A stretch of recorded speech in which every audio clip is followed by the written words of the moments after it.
आज अकेले बैठे हुए एक ख्याल आया, क्या जवां होकर खुश हूँ? ये सवाल आया। आज बीते दिनों की तस्वीरें सता रही है। आज मुझे वो बचपन बहुत याद आ रही है। वो लड़ाई भी छोटी सी बात हुआ करती थी। अंगूठा मिलाते ही दोस्ती की दोबारा शुरुआत हुआ करती थी। पेंसिल छूट जाए घर में तो क्लास में दोस्तों से मांगी जाती थी। छोटी हो गई अगर पेंसिल तो मानो बात जैसे जान पर आ जाती थी। तेरी गलती है या मेरी गलती, ये सॉल्व करना मुश्किल नहीं था। देके उसे विद्या की कसम ही मैटर सुलझा ली जाती थी। वो सोन परी की फ्रूटी का डायमंड, वो संजू की सकलका बुम बुम पेंसिल ही हमारे सपने थे। जैसे मिल जाए अगर दोनों तो मार्केट के सारे खिलौने अपने थे। पेंसिल के छिलके को दूध में मिलाने से इरेजर बनता है। ये ट्राई तो हम सब ने किया। हाँ, ये अलग बात है कि इरेजर जाके हम सब ने मार्केट से ही लिया। फेविकॉल को हाथों में बेवजह लगाते थे, जैसे कितने दर्द में है ये रिमूव करते हुए अपने फैमिली को दिखाते थे। मोबाइल नहीं, टीवी देखा करते थे। हमारा कार्टून लगा दो ना मम्मी कहकर मम्मी से लड़ा करते थे। होते ही शाम क्रिकेट नहीं, बैट बॉल खेलने जाया करते थे।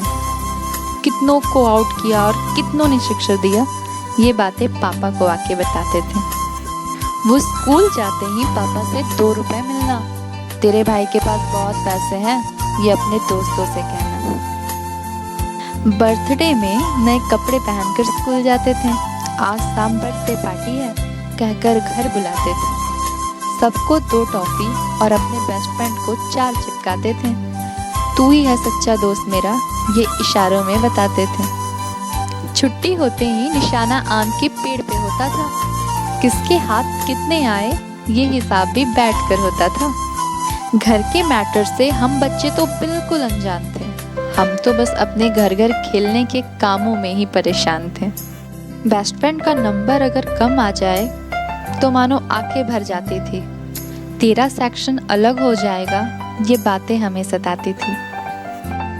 आज बड़ी बड़ी बातों पर विश्वास भले ही ना हो, उस वक्त तो बेवजह की बातों पर विश्वास हो जाती थी।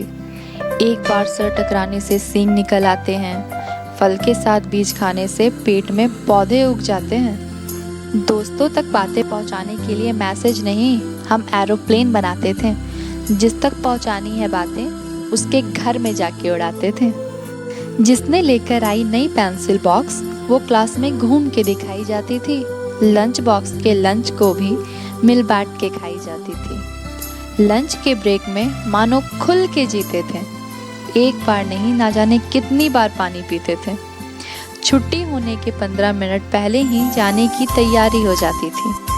चुरन को लेने के लिए भी बाहर भीड़ भारी हो जाती थी। ना कमाने की चिंता थी और ना टैनिंग की फिक्र होती थी। धूप हो या छाँव, मकसद तो सिर्फ खेल होती थी। मार्केट के खिलौने नहीं, हम कागज की नाव बनाते थे। बारिश होते ही उस बहते पानी में हम अपनी नाव की रेस लगाते थे। फिल्मों को भी कितनी शौक से देखते थे। मन ही मन नहीं, हम सारे खुल के हंसते थे। वो हीरो हीरोइन गाने खुद कैसे गाते हैं, वो जब डांस करते हैं तो पीछे डांसर कहाँ से लाते हैं, कपड़े इतनी जल्दी जल्दी कैसे बदले जाते हैं, पीछे के लोग सारे एक जैसे कपड़े ही क्यों बनवाते हैं। आज हम सब जानते हैं, नादानी को भी मानते हैं, पर फिर भी दिल वहीं जाता है। वो बचपन बहुत याद आता है। बचपन में सोचते थे कि कब बड़े होकर बाहर जाएंगे। अब बाहर हैं तो लगता है कब माँ की हाथों की बने खाने को खाएंगे, कब बेफिक्र बारिश की बूंदों में नहाएंगे, कब पापा के गले मिलकर अपना दुख बताएंगे, कब माँ की गोद में बेफिक्र सो जाएंगे और कब वो पुराने दोस्तों से दोबारा मिल पाएंगे। मौका मिले वो पल जीने का तो बचपन दोबारा जीने जाऊंगा, कि मौका मिले वो पल जीने का तो वो बचपन दोबारा जीने जाऊंगा। रोक कर उस वक्त को वहीं मैं दोबारा कभी बड़े होने के सपने ना सजाऊंगा। बस वहीं बचपन में ही रुक जाऊंगा, बस वहीं बचपन में ही रुक जाऊंगा। वो बचपन।